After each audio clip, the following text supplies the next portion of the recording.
He's one of my favorites, and I'm not just saying that because he's kind enough to call in and on hold hearing this introduction, entering the 17th season of his tenure as head coach of the Pittsburgh Steelers. He is Mike Tomlin, back on the Rich Eisen Show. How are you, Coach? Great. Always good to be on with you, Rich. How you guys doing? We're great. We're great. I just want to jump in with the last time I saw you. How cool was that at the Pro Football Hall of Fame, watching Ronde Barber go in? What was your perspective on that night of the jacket dinner, Coach Tomlin? Rich, I just don't have the words, man, to be a part of his journey and to be with him when he was in his early to mid-20s and watch him build that and see the culmination of his commitment and his talents, man. It really just left me speechless. I was humbled and honored to be a part of it. And yeah, you put the jacket on him with John Lynch as well, Mike. I mean, what was that moment like for you? That moment, man. I think back to when we were all in our 20s, kind of working together, you know, and I was responsible for coaching those guys, and I took that responsibility very seriously, man. It's really kind of been a springboard for my career. I never wanted to let those two guys down, man. As a coach, to coach those guys, man, you had to be super prepared and organized daily.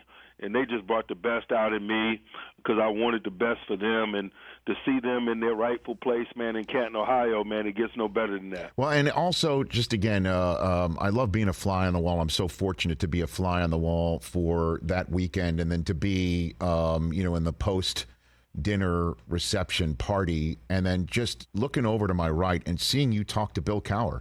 And I thought to myself, I'm a 54-year-old guy. Those are just two of the only three coaches of the Steelers in my entire lifetime. And what is your relationship with Bill, Mike?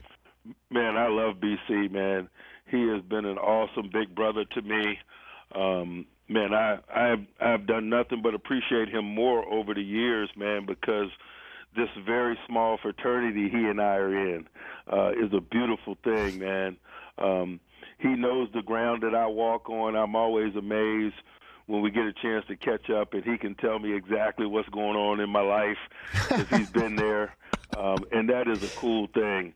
I enjoy the brotherhood, the camaraderie. It was great to see him there. I don't get enough time with him, but obviously, you know, he lives in NY and is very busy with his second career and all of that. So, but man, nights with him like that one, man, special for me. So what's the same where he says, "Are you doing this or are you doing that?" And you're like, "Yep, hasn't changed." I mean, is there some specific that you can? Just the structure of how we go about our business organizationally.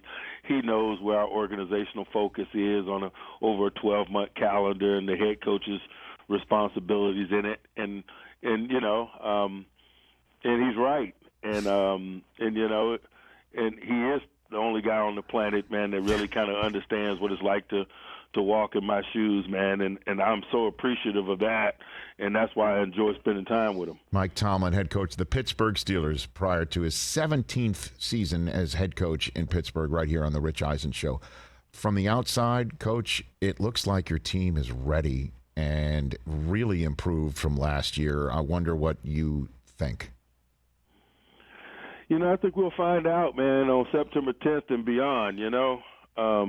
I know before we start playing preseason games, everybody's tone wasn't like that. So I don't read too much into it when it's not supportive. I don't read too much into it when they're crowning us. The important thing is that we work continually, daily, to get better individually and collectively, and that's what I've seen from this group, and that's why I'm excited about them. Well, I mean, this is your 17th team, as I keep mentioning here. Is there anything that you're seeing that is similar to other years at this time where it turned out to be an excellent season, Coach Tomlin? I just like the collective fearlessness of the group. They're not scared, and that's a major ingredient, I think, of really good teams. Man, you got to be fearless. What you're pursuing is rare air, and so you can't be bashful about the pursuit of it or fearful. And I hadn't sensed fear in this group at any step of the process to this point, and that's exciting to me. What's the metric of fearlessness? How do you measure that? Just their willingness to compete, their pursuit of victory as opposed to the fear of failure. we got a challenge in camp. We do so thoughtfully. We put them in competitive circumstances. That's the only way to get to know them. That's the only way for them to get to know themselves. We feel like that tees them up for preseason ball, and then thus tees them up for regular season ball. And I just like the competitive spirit of this group. Is that the sparring that you were referring to the other day, other than just playing them? Sparring? Yeah, the boxing analogy. Yep, that's it. Where'd you get that one? Where did that one come from? Did you just make that up on the podium, Mike? No, I'm sure I probably heard it somewhere before. I just can't remember, and I would love to cite my source if I could remember where I heard it, but I can't. But that just slipped out. Yeah, you got to spar if you're going to box, and your team is definitely full of sparring. Your quarterback, 5 drives, all of them wind up in touchdowns. Again, I know it is preseason, but what can you take out of Kenny Pickett's summer, Coach? I think he individually is probably a good representative of what I've been talking about. Man, the dude comes to compete every day. He loves it. He's getting better. He's getting more comfortable in his shoes in terms of wearing the informal responsibility that comes with being him. And we all kind of know what that is, man. The quarterback is the heartbeat of a unit. He's the heartbeat of a team, and he's been that before. But it's the first time at this level, and I think he's more comfortable in those shoes, and I think there's more fluidity in his play because of all of the above. What about his vocal aspect of his game with his teammates? What can you reveal there for me, Mike Tomlin? He is very vocal, emotional, fiery, and it's been fun to kind of watch that natural component of him come out. I'm cheating because of the proximity to his university, and so I knew that about him. But it's cool to see that come out of him at the professional level. Have you counseled him on that front? Say, hey, let's see it. Did you have to counsel him? I guess is the I think it has to be organic, but obviously he and I spent a lot of time together talking about a lot of things, tangible, formal things, intangible things relative to his position and mine. There's a lot of similarities at times between our roles. We both get too much credit and when things are going well, and we both better be ready to absorb negativity when things aren't. And so, there's a lot for he and I to talk about. Well, I just think his improvement, or the sense of him being improved, is, I guess, evidenced by the fact no one's talking about his hands anymore. Coach, you notice that? Nobody's talking about his hand size anymore? That's just that draft. That's just that draft fodder sometimes that takes on a life of his own. I'm just saying, nobody's talking about that anymore. I had George Pickens on the show the other day. What a delight. Oh, man. Yes. I had him on the show the other day. Just a delightful chat. He told me you are telling him to do the routine things routinely. Can you confirm that? That's what you're telling him? Yes, sir. Okay, what does that mean? I just want him to get really comfortable with what can be drudgery. The things the high volume things that come with being a professional, the things that you need to do on a routine basis, making routine plays. We all know that he is capable of the spectacular, and I love that about his game. But I want to see him make the routine plays all the time. The stops at the sticks on possession downs, the catch and run slants away from bump and run. The routine things that big-time wideouts do that don't get a lot of attention, you just take it for granted. If he's going to be what we need him to be and what he aspires to be, he's going to have the spectacular component of his game, but he's going to do the routine things as well. What does that mean to you when you hear that he is, I guess, regurgitating your coaching points in moments like this? What do you take away from him? I try not to give him an option. I probably say it to him 3 or 4 times a day. I bet so. And so when did he have you at hello? Did he have you at hello? When did you first see George Pickens and then turn to everybody and go, okay, I think this is going to be a Steeler? When did that happen for you, Coach? Man, I was watching Georgia play his freshman year on TV, and he made a freaky play, and I just never forgot him. And I watch a lot of college football. I'm a college football fan. And so I get familiar with the really good players, the guys that have outstanding attributes, and most of the time I see him pretty early on, and I saw him early on, but you didn't need a magnifying glass to see that talent. I mean, Darnell Washington. Want to talk about another freaky talent from Georgia? Is he? What's your vision for his rookie season, Coach? I just really love the fact that he embraces the blocking component of the position. When we went down to Athens, man, they said his personalized license plate was 6th offensive lineman. And just the guy that embraces that component of the job in today's game is exciting. He's got the physical attributes to boot. He's been really good during team development, and so I'm excited about what he can bring at the point of attack in the run game. We don't talk a lot about it, but, you need guys that look like 4-3 ends to block 4-3 ends. And so, he looks like some of these animals that play 4-3 ends. He's a big guy. Today's 250-pound tight end oftentimes struggles to block the 4-3 end. And so you better have somebody that looks like that.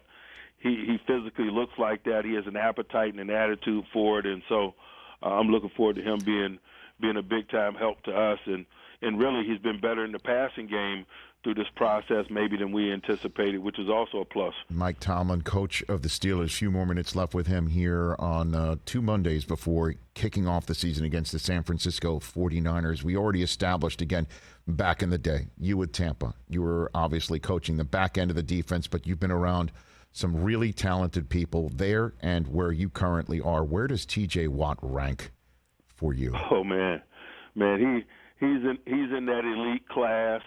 And not only because of his talent, but his commitment daily. The physical work that he does, the classroom work that he does, his approach to his business is elite.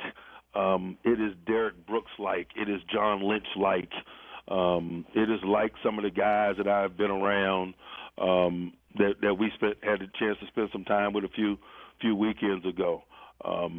Everyone obviously talks about his talent, and he's been a defensive player of the year and all of that. But man, he's such a really good example to the young Steeler just on a day like today, just watching him go about his business and the professionalism in which he does it and the urgency in which he does it every single day. And so, yeah, he's in the tip-top of that elite group for sure. And, of course, he's not the only one who could put the quarterback horizontal on your team. How good can this defense be, Coach? Walk me through that. I think for us, it's going to be communication. We got quality players. We got experience. Some of our experience is new to us. Elandon Roberts, Cole Holcomb, Quan Alexander, Pat P., Keanu O'Neal. All are veteran players. We're all very familiar with those guys, and that's why they're here. But as a collective, we're new. And so I really think our ability to communicate, and particularly, in our home stadium, the challenge from a defensive perspective of communicating in the home stadium. A home stadium is an awesome advantage when your defense communicates. And so that's where our stress has been. That's why we've played some of these veteran players as much as we've played them throughout the preseason. It's just no substitution for getting those guys in a bowl and letting them compete and communicate, because ultimately their ability to communicate and stay connected is going to define our level of greatness. When was the first time you met Joey Porter Jr.? When was the first time for that for you? I think he was 8 or 9. He and my son were in a track meet in Sacramento, California, met at a national track meet, and they were in a prelim together, and they were in the same heat, and me and his old man wanted to bet on the race. So as some dads would do. Yes. That's probably the first time, man, but it is funny. It's really dating me. It's making me realize how long I've been at it. Yeah, I know. Have you caught yourself? Again, I know you're intense and you're locked in at every moment, but have you caught yourself, oh, my God, I cannot believe I'm coaching this kid right now in a Steeler uniform? Probably in moments when when we're not busy. Right. You run into him in the cafeteria or something like that. Mm-hmm. But in the midst of the work, I really don't think a whole lot about it. He had such an accomplished career at Penn State, and so I'm not surprised that he's here. But when I think about the history of it, how long I've known this kid throughout his life, it is pretty funny. I mean, young, old, we've just wrapped this conversation up, Coach, just went through your roster and some of the moves, and we haven't even hit all of them, certainly from the draft and some kids that are looking really good in the preseason. Do you, at any point prior to the week one or already have, played the nobody believes in us card? Do you do such a thing, Mike Tomlin? No. No, they know I don't care. I can't play that card. This group knows me, mm-hmm. and they know I don't care what people think, mm-hmm. and so I'd be less than genuine if I played that card. That devalues my position in this whole conversation, Coach. You know what I mean? As a member of the media, I mean, if you don't, believe, you don't listen to the outside noise, all of us in the media feel like we're insignificant, Coach. You know what I mean? Hey, definitively not you, man. I appreciate your service. That I appreciate. Before I let you go, I lied, one last one. I know this is not your team, but Brian Flores looks to be ready to roll in Minnesota, and I'm wondering your conversations with him that you're willing to share, or what he might bring to the table, and how he might be able to tighten the bolts in that organization there on the defensive side of things, Coach. Not speaking specifically about the Vikings, because obviously I've been focusing on our group. Understood. But I just know Brian Flores. I know what a special guy he is, what a special coach he is, and I'm not going to be surprised ever with the levels of success that he has. I'd imagine they're going to play some really good defense up there. Coach, I appreciate the time right here. Always. I do not take it for granted. It was great to see you in Canton, and I hope to see you down the road. Thanks again. My brother, no problem. Thank you. Right back at you. That's at Coach Tomlin if you want to find him anywhere outside of a sideline or a practice field of the Pittsburgh Steelers, the great Mike Tomlin, who's going to have a gold jacket himself one day. I can tell you that. Catch the Rich Eisen Show every single day on the Roku channel, 12 to 3 Eastern, for free.